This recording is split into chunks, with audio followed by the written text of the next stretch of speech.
Shop the Sherwin-Williams Memorial Day sale and get 30% off paints and stains May 16th through the 26th. With prices starting at $34.29, it's the perfect time to transform your space with color. Whether you're looking to revamp your bedroom, living room, or home office, we have you covered with bold hues, soothing neutrals, and everything in between. Shop the sale online or visit your neighborhood Sherwin-Williams store. Click the banner to learn more. Retail sales only. Some exclusions apply. See store for details. Blog Talk Radio. The following broadcast is brought to you by the iGolf Sports Network.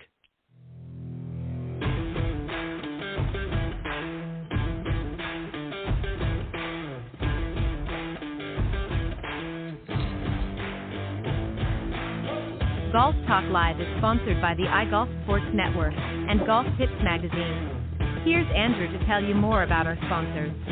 iGolf Sports is a live stream broadcast and media production company providing quality programming designed to attract the golfing enthusiast. And Golf Tips, the game's most in-depth instruction magazine, including reviews on the latest equipment, tips from top teaching professionals, all designed to help you improve from tee to green.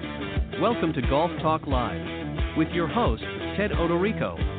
Join Ted each week as he speaks with some of the best in golf. Sit back, relax, and listen to tonight's show. Let's join our host, Ted Odorico, as he introduces tonight's special guest. All right, good evening, everybody, once again, and welcome to Golf Talk Live. I'm your host, of course, Ted Odorico, and always excited to be here live every Thursday evening on the blogtalkradio.com network. And very, very excited, especially this evening, as I mentioned last week, we launched Season 10 on the show, so I'm really excited. It's coming into our 10th season. Hard to believe I've been doing this for a decade now on this show, and always enjoy doing it, and I'm glad I made it this far, and we'll see if we can wrap up another 10 years under my belt doing this. But really, really happy to have my very good longtime friend and special guest, Byron Casper, and I'm going to introduce him a little bit more fully here in just a moment. But I want a couple things. I just want to apologize. Last week, as some of you may recall, there was some technical issues that started off the program, and obviously had a few issues and glitches here and there, and I think we've got them under wraps. So hopefully I'm going to knock on wood here that everything will go smoothly tonight. But also I want to thank all of the new listeners coming on board. I know there's been a lot of them coming in over the last few years, and particularly the beginning of this season. So thank you for joining us. And remember, we are live every Thursday evening from normally 6 to 8 p.m. Central here on the blogtalkradio.com network. But early in the season, when I just started back up, as I said last week, for the month of February, typically it's only an hour-long broadcast because we don't have the Coach's Corner panel, which will be starting up again the first Thursday in March. So when we do that, we'll be going to the full broadcast. So this gives me a little bit of a chance to kind of warm up my chops before we get into the full season. So March 3rd or 4th, I have to look at the calendar here, but is going to be the first Thursday in March. We'll be having the Coach's Corner group will be coming back on the first hour, which would be this time slot here. And in the second half, of course, I'll interview my special guest of the evening, and we'll be into a full season beginning March. But for now, I'm going to spend the next hour with my good friend. And as I mentioned, Byron Casper, he is an international PGA member. He's also a top 25 golf instructor with Golf Tips Magazine, and senior sports writer, entrepreneur, and, of course, son of golfing legend Billy Casper. Please welcome my very special guest and good longtime friend, Byron Casper. Good evening, Byron, and welcome to Golf Talk Live. Good evening, Ted, and thank you for having me, especially considering it's an anniversary. So congratulations on 10 years. Yeah, thank you. It's hard to believe that, some people say, wow, that's a great milestone to hit 10 years on the show. And I said, well, you haven't obviously been tuning in for the previous 9 because, I can talk a lot. So it's not a hard stretch for me to go 10 years. So, and, as we were joking about off air, when you have great guests like yourself and obviously many others that I've had, it's always good to get in some good, robust conversation. And we always try to help everybody on the show and share a lot of information. And you and I have had some many good chats, not only here on air, but off air as well. And so I'm always grateful to have you join me. So as I mentioned, your pops, who unfortunately is no longer with us right now, was of course the legendary Billy Casper. And before we get into really to talk about some of the things I know that you want to talk about, what is one thing that particularly sticks out, memory that sticks out of your father, whether on the golf course or off the golf course, that brings one of the fondest memories for you? I think I would have a different answer for you depending on what week it was or what month it was. But this last weekend, we said goodbye to one of my father's best friends, who also happened to be the guy who was fishing with us throughout my childhood. And I had a memory of probably somewhere 5-6 years old, fishing with my dad and George, and not listening, as usual, not listening to my father, and getting behind him when he was casting and getting a fly stuck in my hand. And it was just kind of a memory that I had totally forgotten about until this last weekend's event. And it was interesting because as I reflected on that, I could look at it from both standpoints, both as a kid as well as a father myself. And and it brought a lot of happy memories. So I would say that if I was perfectly honest, I would say the first memories with my father are probably fishing, and golf a very close second. That's interesting. I can concur. As a kid, we tend to sometimes not always stay focused and pay attention to what what we're told. And I know I've had a few instances. We won't get into it, but I've had a few situations over my earlier days that I wish I had have listened at the time. But you and I will get into that conversation off air sometime. But yeah, I can concur. And it's interesting because, and the reason why I asked you that, Byron, is because I know that obviously people that have been around golf for any length of time know who your father was, and obviously some of the younger generation coming up may not be familiar with him. But in addition to being a legendary golfer, he was a dad.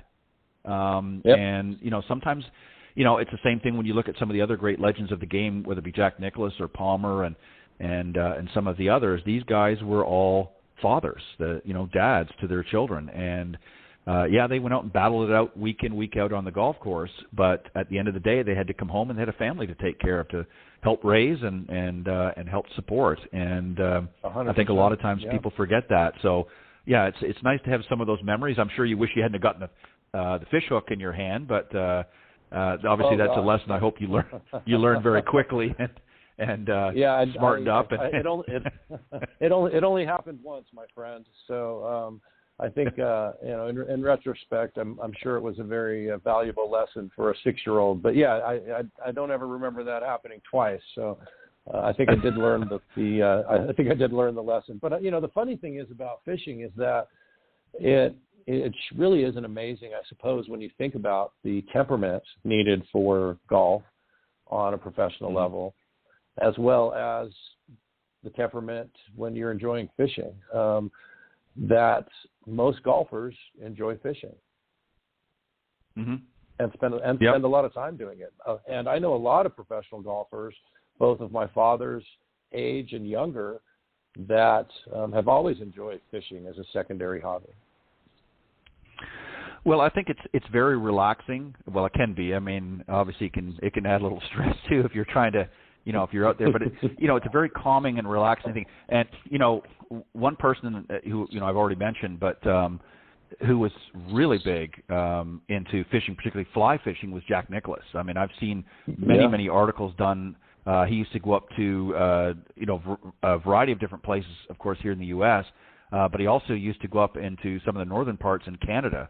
To some of the hot spots up there that he really enjoyed. And I remember over the years reading a lot of articles, and that was one of the things I remember him saying in some of those articles was that it was a very relaxing, low pressure, it just, back to nature, that sort of thing. And he just enjoyed it. It was very calming And you know, it was just sort of getting back to nature. And you know, when you're somebody like Jack or your father or some of the others out there, when you're grinding it out week in, week out on the PGA Tour, you know, and you're traveling a lot, it can get pretty hectic, and sometimes it's just overwhelming, especially back in your dad's days when, you know, they didn't have, certainly early on in their careers, they weren't, you know, flying around on private jets and things like that. They had to drive to a lot of their tournaments. So, you know, it could be very stressful, and they had to pack up everything and then head to the next one. So, you know, I could understand where sometimes they just want to have that quiet and, you know, whether it be on a lake or near a stream and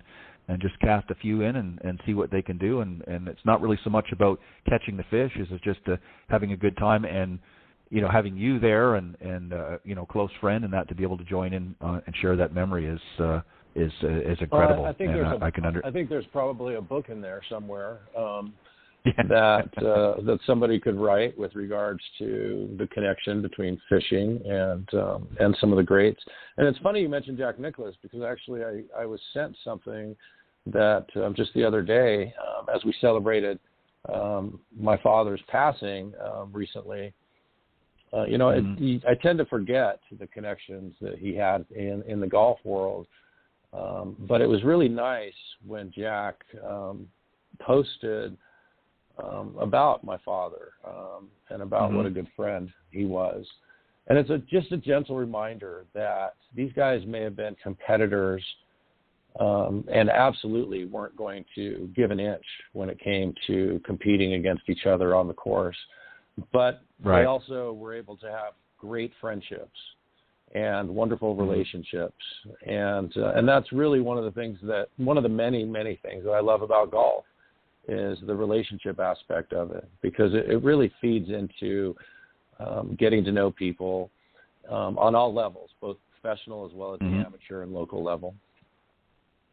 You know, it's interesting that you say that. We're going to get into some of the things that you're doing now here in just a moment, but I just want to add one more thing. You're exactly right in your analogy, because I've had over the years a number of guests on the show who have played in tournaments you know, on professional level, especially on the other show that I do Tuesday mornings with my good friend LPGA professional Cindy Miller called The Women of Golf, and it's on this same network at a different time, of course. But we've had a lot of the Epson Tour, which is called now, graduates and winners each week.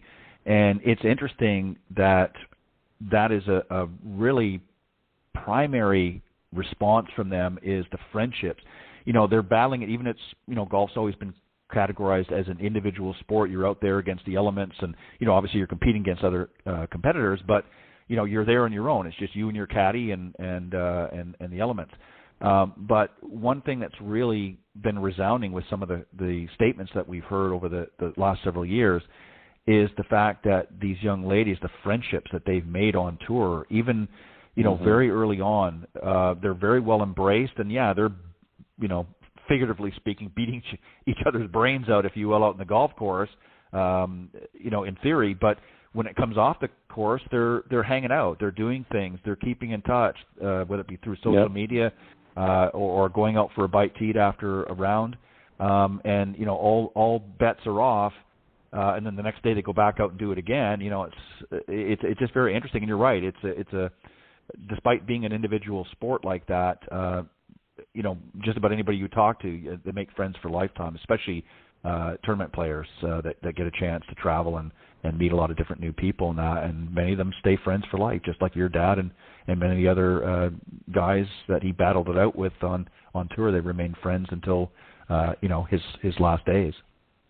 Oh, 100%. But I do have to say one thing, because it's a saying, or it's a quote from one of my favorite players, and one of the best players of the last century, and that is Sam Snead. I think had it correct when he stated something to the effect of that when he was out playing, he was playing against the golf course, and rather than the competitors around him.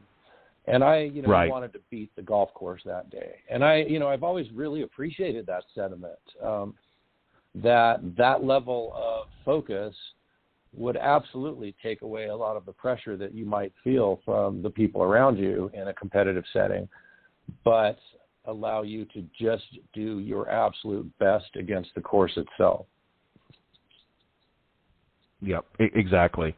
And yeah, you are obviously battling it out against the course, and you can't control what the other players may or may not do. And, you have limited control even over your own. I mean, you could be a great ball striker, but a gust of wind comes up and throws it offline. So you're really battling the elements. and again, I mean, we've all been there and or get an unfavorable bounce or whatever the case may be. But, really you don't have the control what the other player does. They can come out there and be hitting it just as well as you do and hitting it in the same direction as you do, but maybe yours gets a more favorable bounce this time out. Theirs maybe doesn't, and a lot of different variables that get brought in. All right, I want to move on because I know we're here to talk about you, not about me and so forth. But one of the things, like I said, that now you know why I lasted 10 years. I can talk. One of the things that I wanted to do, Byron, is really emphasize the fact that even though you are your own person, you've developed your own career over the years. In a way, you also wanted to really carry on the Billy Casper legacy, and part of that was really all of the lessons, not just the life lessons, but the lessons out in the golf course that he instilled in you growing up and the times that you guys spent together both on and off the golf course. And you have really sort of rebranded the Billy Casper School of Golf. And why don't you tell us a little bit about that and then some of the features, if you will, and things that are going to be involved in that particular golf school? Yeah, I would love to talk about that. Thanks, Ted. I do have to make one thing clear, though, and that is that everything that I'm doing now with the Billy Casper School of Golf is what Dad and I started 10 and a half years ago. And and it really, like you said, it was an accumulation of a lot of life lessons, both things that I had learned in teaching golf in 3 continents, but a lot, primarily, it was a 60-year career on the PGA Tour. And what Dad brought and the life lessons that he really could help with. And, we focus on a lot of technical aspects of golf with the golf school and technology. And it was something that I often laugh at because it really took a long time for me to convince my father that technology was a good thing. Because you have to remember, you're talking about a man that never had a cell phone and was proud of the fact that he didn't have a cell phone, proud of the fact that he didn't have a laptop. So when I first came back from Scotland and I was in managing Golf Tech and teaching at Golf Tech in Utah, I brought my father in for an appearance. And he was still playing on the Super Senior Tour at that point. And it was really funny. In fact, you can even Google the article. I'll try to upload it to our page so people can find it easily. But it really was the first time that my father had been hooked up to all of these technology aspects of golf. And, in typical fashion, I have to say one of the jokes he said, because the reporter asked him, how many tournaments would you have won if they had this technology, Billy? And without missing a beat, he looked at him and winked and said, 0. And and then laughed. That's really how he felt. But between 2009 and 2011 and 12, I really convinced him that technology was a huge asset, even to the point of where we started using it in the very first Billy Casper Golf Academy that we started together. And so after Dad passed, and as I looked at the market of golf and what people needed and what was really missing, I came to the conclusion that I was going to run with what Dad and I had initially started and put a little bit more of a modern spin on it with state-of-the-art technology that is readily available. And from there, it segued into simulator technology and the amazing things you can do with club fitting and teaching people when you combine video and all of their stats right there in front of them. And then that got me excited, and that turned into coming up with our new golf app that's coming out in the next 60 days. And that is an accumulation of everything that I've always wanted in one concise location, in one app, rather than having to use different apps for different things like video and GPS and yardage and tracking and shopping and booking and all of these things that you have to find from different sources. I thought, why not put it all together and do it under the same brand that Dad and I started this journey on 10 years ago. So in a really funny way, Ted, I guess you and I both are celebrating 10-year anniversaries. You with your radio show, and me with the very beginning of this journey that my father and I started in helping people understand golf, get better at golf, enjoy golf, and be able to buy golf products that are solid and useful, and do that all under the Billy Casper brand. Yeah, and I just want to point something out too. You're really doing it the right way. I mean, even though you're taking advantage of a lot of the available technology out there, whether it be the simulators and obviously now coming out with your app, and we'll talk about that in just a second, is you also recognize that it is something that doesn't necessarily overtake the experience but complements the experience. So in other words, what I mean is, you're not relying solely on the technology to provide the education in learning to play the game. It's something that complements what you're doing and what your fellow instructors that are working as part of the team. It's something that helps enhance the experience. 100%. And that's a smart way to do it, because unfortunately, as you know, and we've talked about this, any technology can be a good thing if it's put in its proper perspective. And unfortunately, there have been situations in this industry, and I've talked about this very openly, and I know you have, where it's sort of become overbearing in the process to the point where the instructor has sort of taken a back seat to the technology, and that has been somewhat of a turnoff to a lot of regular folks out there that want to learn the game, but they want to feel like they're actually talking to somebody, and they're not being hooked up to some sort of a device all the time. And you've managed to find a way to sort of marry the two together in such a way that they're getting the best of both. They're getting the best from qualified and talented instructors that can help guide and lead them, on their golf journey. But at the same time, you're reinforcing it and allowing them to utilize technology that's going to help them understand things a little bit better than maybe not having it. And that's a smart way to go about it, I think. Tell me a little bit about.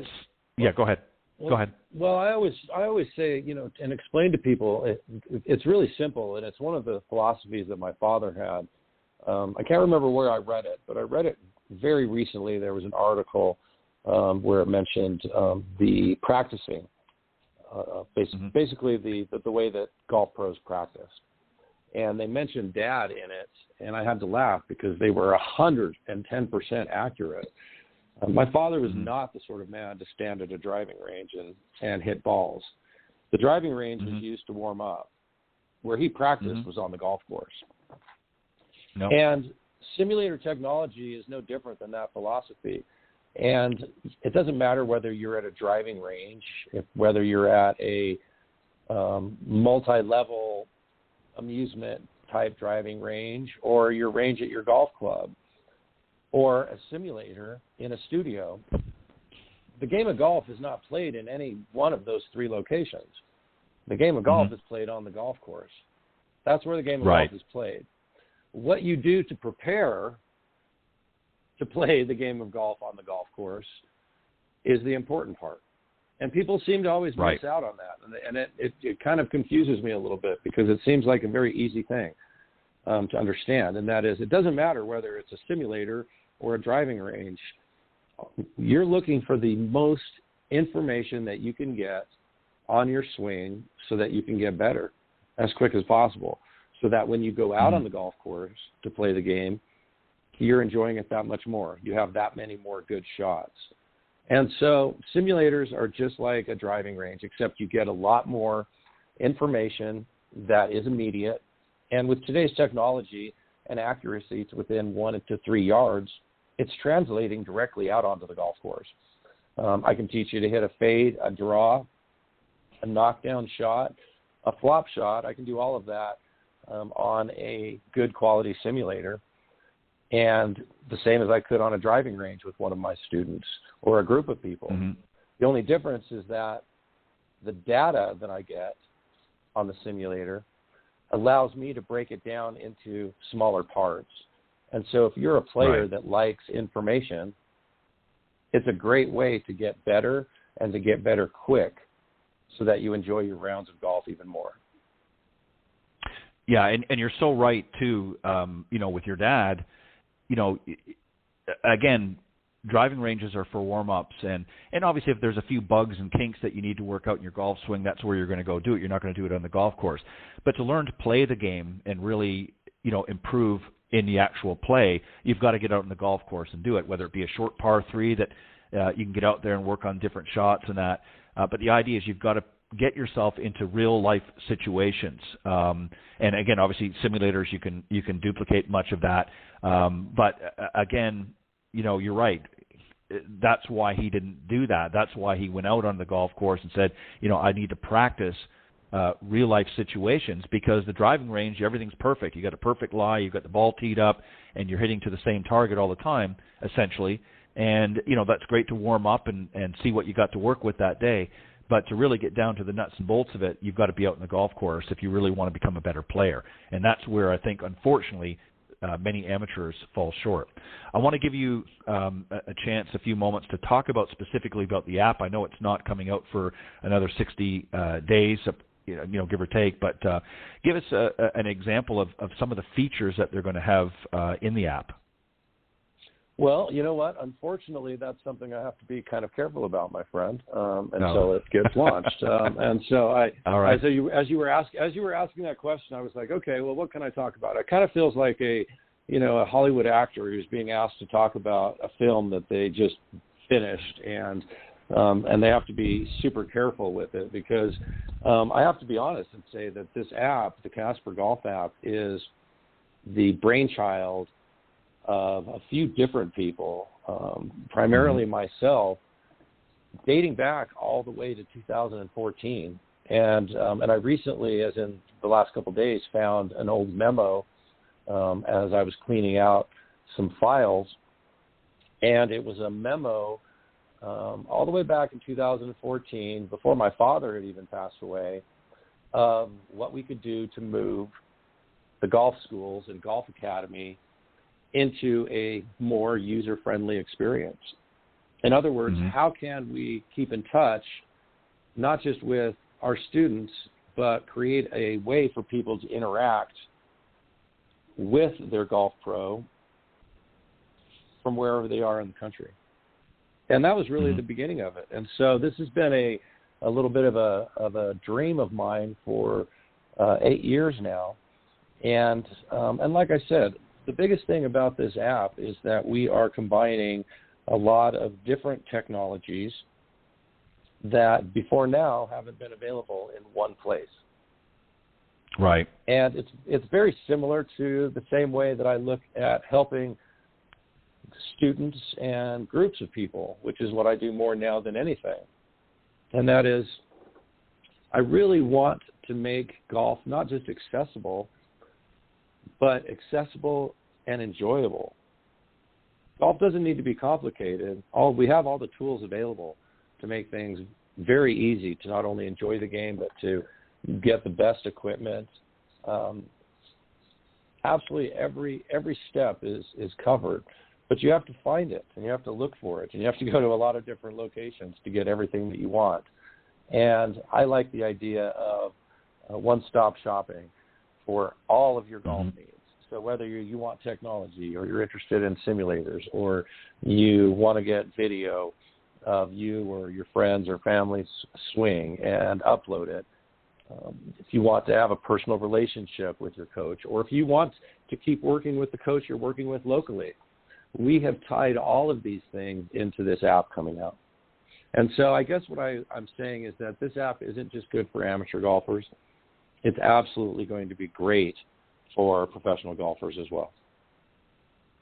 Great. I look forward to getting a little bit more detail as things move forward. And I understand the apprehension of giving too much information at this point, and that's certainly okay, and that'll give something for the audience to think about over the next couple of months as they wait with anticipation to see what's going to be coming available. And I know you'll it's super hard. Well, it's always it's super hard. Listen, I don't scream it from the rooftop. So.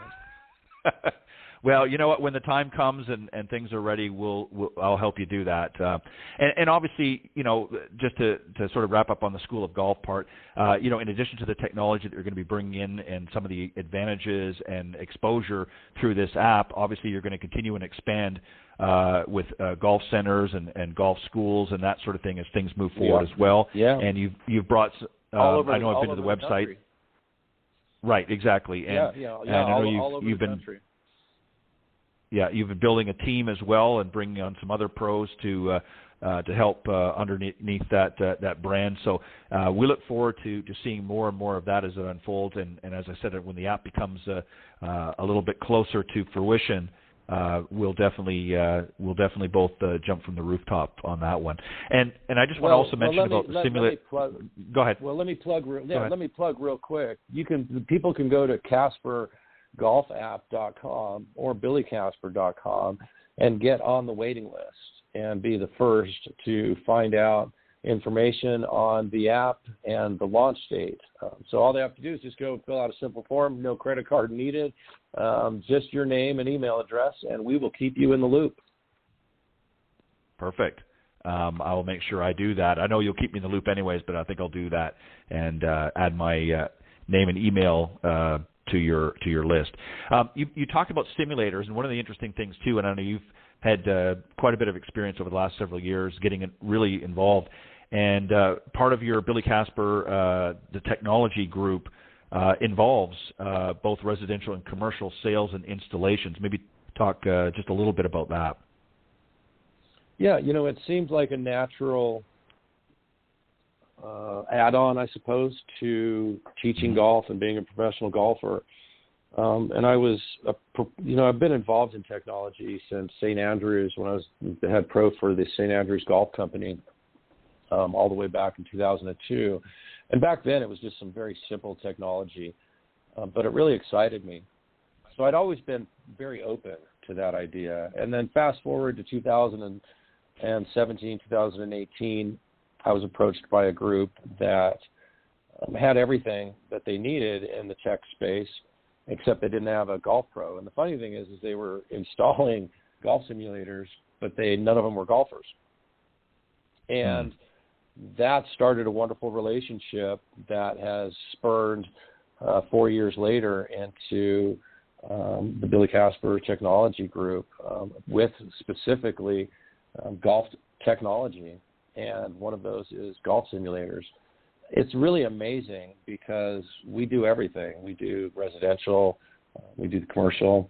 But again, the natural fit is that our golf simulators are used about 50% of the time by other golf professionals. Mm-hmm. And they're using them to teach or they're using them for their own practice space. And we've done quite a few of the guys that are on the tour, done some of their simulators. And so they're using it when they're home to keep on top of their game, especially if they live in a cold climate. And so it really is nice to be able to satisfy that market. And, I have a whole webpage set up about this where people can learn more. But we do everything. We cover every aspect of technology in the simulator space. And we do it from start to finish. So you can come into our showroom or do a Zoom call with us in our showroom. You can give us some basic measurements, and we will build and make everything that you want to make your space not only look incredible, but function perfectly. And as you know, Ted, in the marketplace, there's a lot of different units out there. Some of them are, Foresights and Full Swing and True Golf and TrackMan and There's just, Flight Scope. There's so many out there that are good quality machines. And as technology gets, going faster and faster, the margin for error is getting smaller and smaller, meaning that it's getting more accurate. And so right now, we're probably not even covering 10% of the marketplace because people don't understand that the pricing on these has come down so much in the last 5 years that whether you want to spend $5,000 or you want to spend $50,000, we've got a system that'll fit your space and your requirements. And so it's awesome to be able to help people find something that they've looked, forward to for years, been saving up for. And not only can we give them better technology than they think they're going to get for their money, but again, it's easily accessible, and they're having it all done and run by somebody who's been in the industry for their entire life. Yeah, and you're right, and it's like anything else that's technology driven. Obviously, same thing with the big screen TVs. When they first came out, they were very, very expensive, but as technology developed and that, they started coming down. And eventually, and now even with the launch monitors, to get a full-blown Flight Scope or TrackMan, you're looking at a pretty big bite of the apple.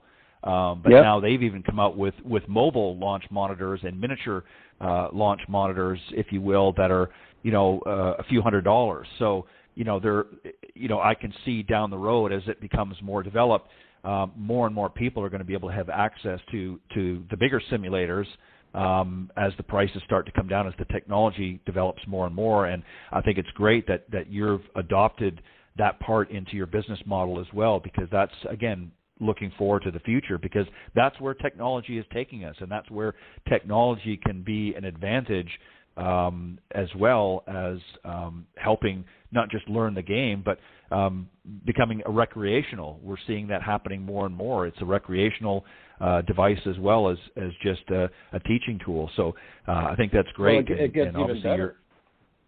It gets even better. It's now, when you talk about recreational, these multi-sport systems that are going to be coming over to the U.S. soon that I'm involved in and they're nothing short of amazing. And, so you can, what if you're the only golfer in the family? You need to have options for other people, right? Your other family members. And so we're going to be able to deliver that for the first time in the very near future.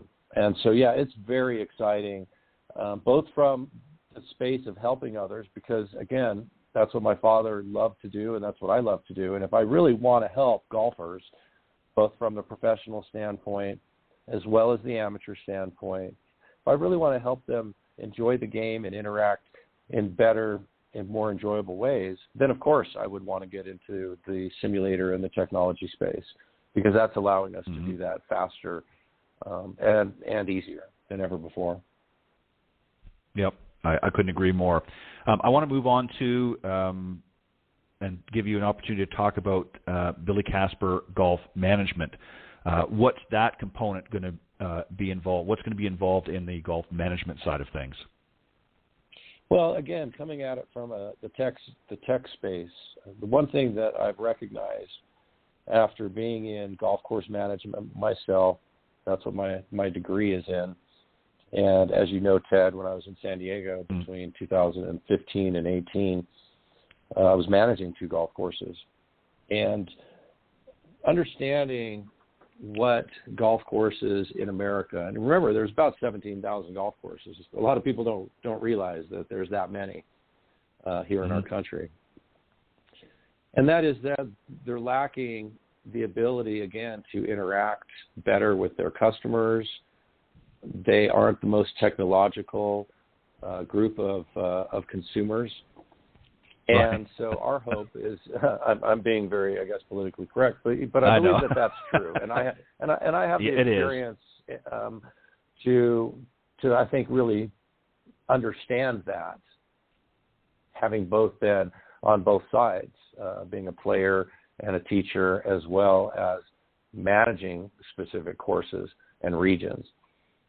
And the one thing that I think we can do better in our business is technology in quite a few different ways. And so the management is going to be targeting technology and helping the industry with specifically golf technology needs. And that includes absolutely every aspect of it. Web development, SEO, digital marketing and digital media, basically everything that golf courses don't need to really worry about. Let them run their golf course and do what they do best.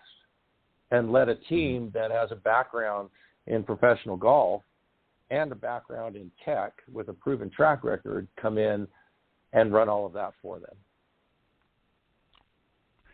Yeah, and that's so right. And I just want to add to that, because when it comes to a lot of facilities still to this day, I mean, you mentioned, roughly 17,000 here in the United States alone. There are still many of them that have that sort of old school policy where, well, we just, come up the laneway, open the doors, and everybody will come. That's not the case. Golf courses now, and there's certainly many that do, but there's still many that don't, have to learn how to reach out to their community. It's not just something simple of putting a few ads out and saying, hey, there's a golf course down the street, it's got 18 holes or it's got 36 or 54 or what have you. It's a matter of reaching out to the community and getting them and offering different programs and things like that gets them excited about wanting to come out. And there's so many of them that don't do that. Interaction. Right, but it's right, that exactly. Interaction. It's the same interaction that you would have had if you were playing golf in the 60s or early 70s when people lived at the golf course and they knew who they were coming into contact with people all the time, constantly. We're just doing it with technology. And it's those relationships. It's the interacting with your customers. It's not enough to tell your customers that you're there. In the old days, it was enough, but it's not enough nowadays. You have to interact with your customers, not only give them a great golf course to play or a good instructional session, but you have to interact with them and give them reasons to come back and make them feel that they are part of the family of that particular establishment. And a lot of people miss out on the fact that you can do that digitally to enhance what you're doing when they come through the door. Yeah, and that's a great point too, because again, typically what's been going on in many cases is the golf pros had to kind of do a little bit of that, but they're so busy most of the time out in the lesson tee that they don't have time to do that same interaction. I mean, they're certainly communicating with those that have lessons, but they're not really. And some of the golf courses just are not very aggressive in that. So having a team to handle a lot of those functions outside of the facility and not having to worry about that, whether it be the website and other parts of the digital media forum, helps free up some of their time at the course to be able to do things that they want to be able to do.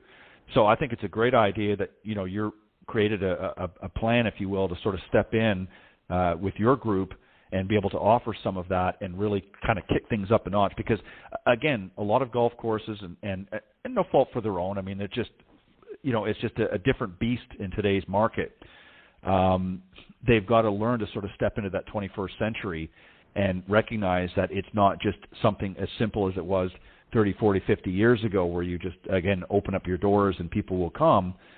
You've got to be interactive in your community. And certainly some do some great jobs with that, but there's a lot of them that still need help. And promoting yourselves in a broader way and offering other opportunities and things like that is going to attract interest, and especially with this younger generation, because, a lot of them may not be interested in joining your club. Let's say if it's a private or semi-private club, they just maybe want to come out and have an experience and just have a good time and some fun. But if they don't get approached, they're not as likely, unless they get a friend or somebody that belongs there or goes there to entice them. they're not going to think about it. So yeah, you've got to find ways creatively to be able to do that. I want to jump on to the next. Absolutely. Yeah, I want to jump on to the next topic, if you will, as we're getting ready. It's hard to believe where time's going. But one of the other things I know that was important to your father, and I know obviously has become important to you, and that is working with and creating a lot of nonprofit organizations, particularly working with closely with them. That was something that I know that your dad was really big on, about giving back to the communities around him that obviously supported his career in many ways by coming to the tournaments, watching, and being supportive to him in general. Tell us a little bit about that. What's the game plan, or what's the goals in how you want to approach that? Well, golf is a great, really, really great medium when it comes to charitable events, because and people have been helping charities using golf for decades.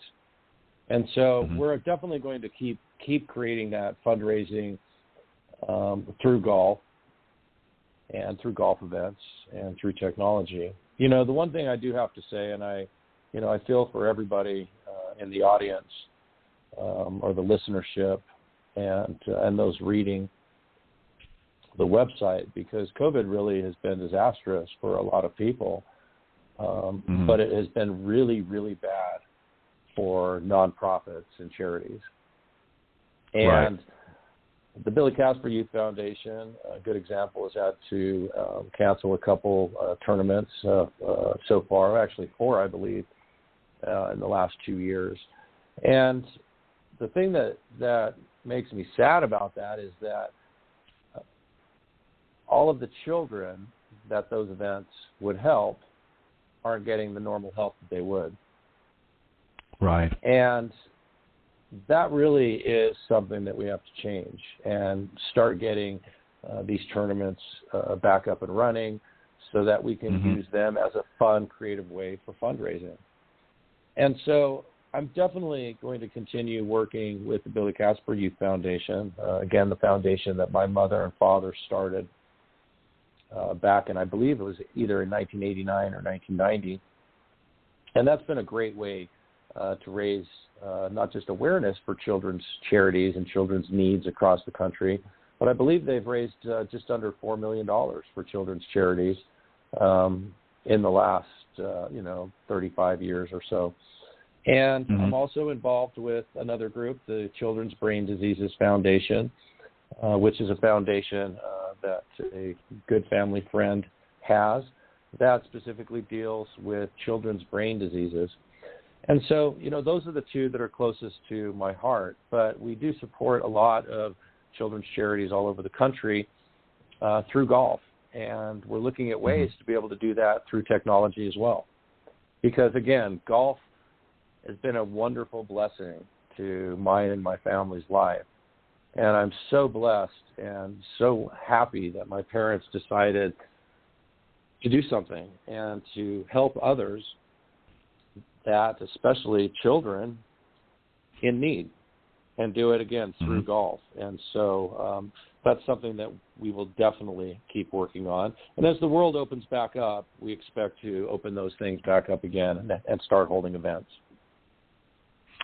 Yeah, it's, in some ways, COVID obviously opened a lot of doors for the golf industry. It's allowed a lot of people who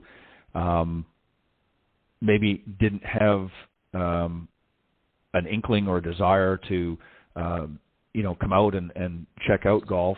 But because it was really one of the only opportunities for people to take, as opposed to, being cooped up inside and, spending hours and days watching, movies or videos and things like that, people were looking for something to do. And golf was very, very blessed in a lot of ways by having those opportunities, those doors back open during the better part of this pandemic.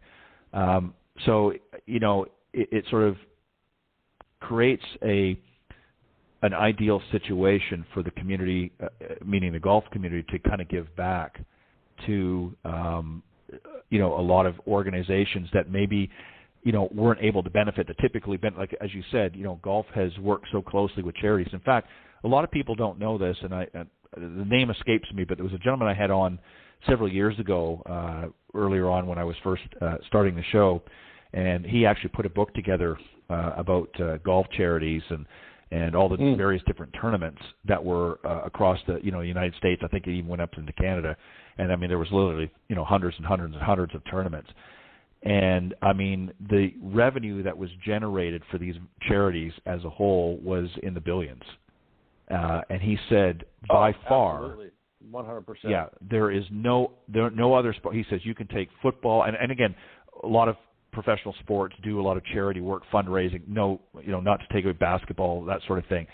But he said not one of them even came close to touching golf and what it does to give back to communities. And I mean, you think about every major tournament event, there's always local charities attached, whether it be the PGA, the LPGA tours, and a lot of the other feeder tours and international tours. They're always attached to some sort of charity in their local communities, or sometimes national charities and or even global. They're making a massive difference. I mean, look at the 16th hole at TPC, right? I heard a statistic watching the tournament that, and I apologize, I can't remember if it was 16 million or if it was 60 million. It may have been 60 million. But it was I think it was the Shriners that had raised just millions upon millions of dollars from that one stadium hole in golf.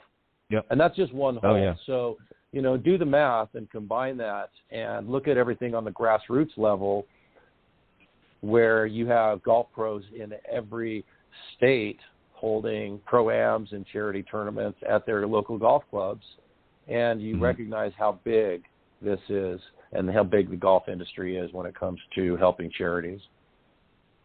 Yeah, and it is. It's a great way. It's actually very easy to set up. I mean, it can be a local muni that hosts a tournament, regardless of what it's for, and charities can be as little as receiving a few $1,000s to literally millions of dollars, as in the case of the Shriners.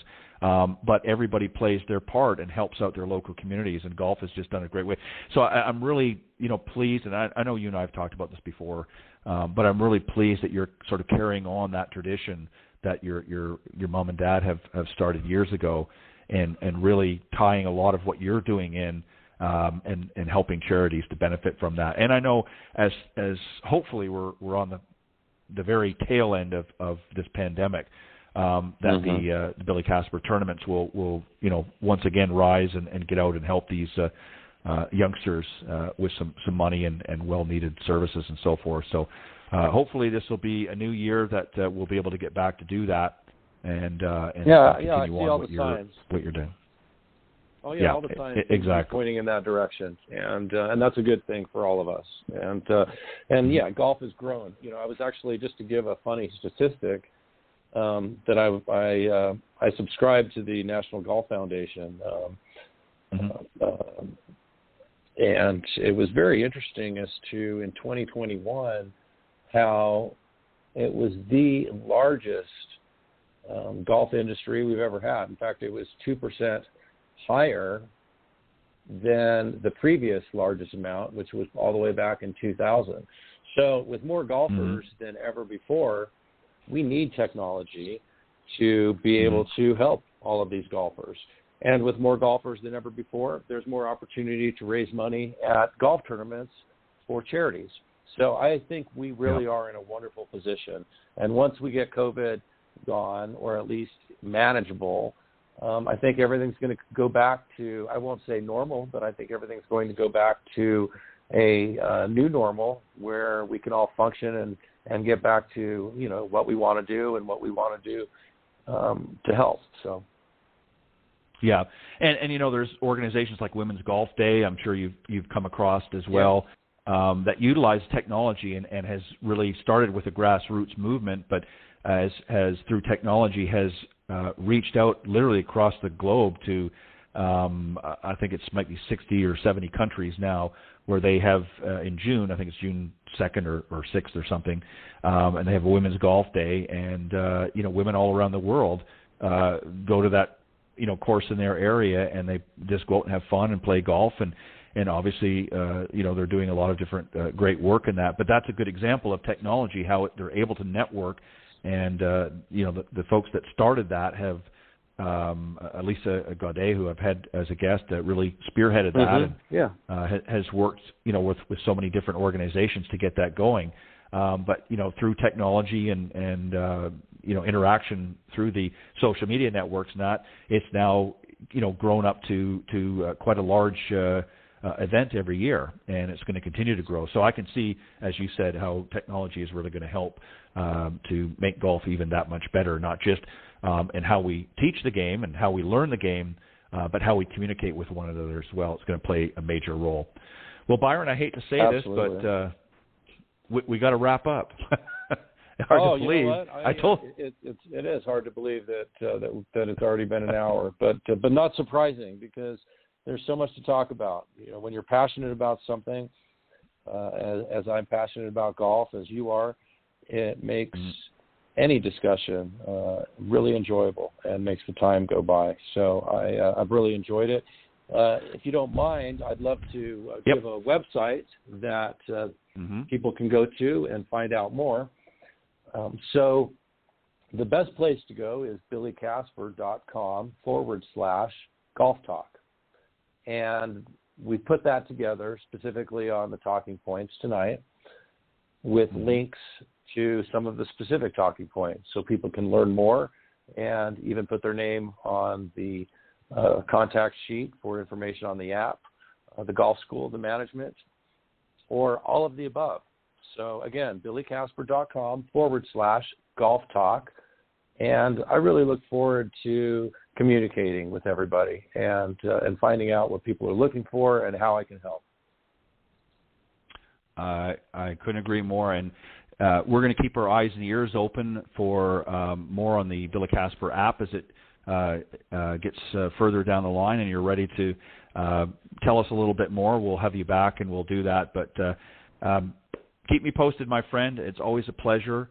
And again, if you want to get more information about what we talked about tonight and more, go to billycasper.com/golf talk. That's billycasper.com/golf talk. And lots of great information at that link. Byron, always a pleasure. I appreciate it very much, you coming on the show and helping me further celebrate my 10th season. 100%. I look forward to it. And again, congratulations on the 10th season. And you have a wonderful rest of the week and weekend, Ted. All right, you too. Thank you, my friend. Byron Casper, my good friend and special guest this evening. All right. Thanks, Byron. Take care. Thank you so much. Take care. All right. That was, as I said, Byron Casper, international PGA member, Golf Tips magazine top 25 instructor, and, of course, son of golf legend Billy Casper.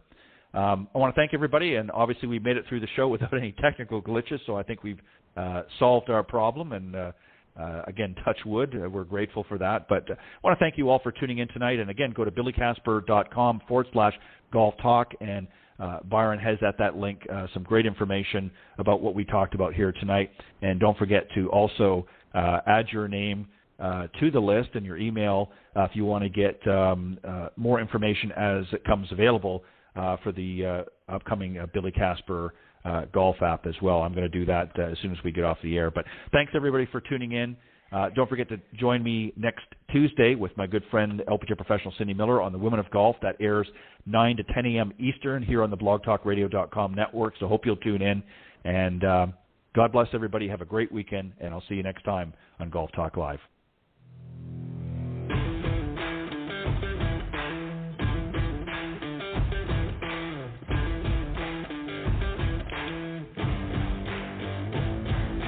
Thanks for joining us. We hope you enjoyed this week's broadcast of Golf Talk Live. Ted would like to thank this evening's special guest for joining him on the show. Remember to join Ted every Thursday from 6 to 8 p.m. Central on Golf Talk Live. You can also listen to Golf Talk Live on any of these social media platforms: iTunes, Stitcher, TuneIn, Castbox, TalkStream Live, and of course Spotify. Be sure to follow Ted on Facebook, Twitter, and Instagram. If you're interested in being a guest on the show, send an email to Ted at ted.golftalklive@gmail.com. This has been a production of the iGolf Sports Network.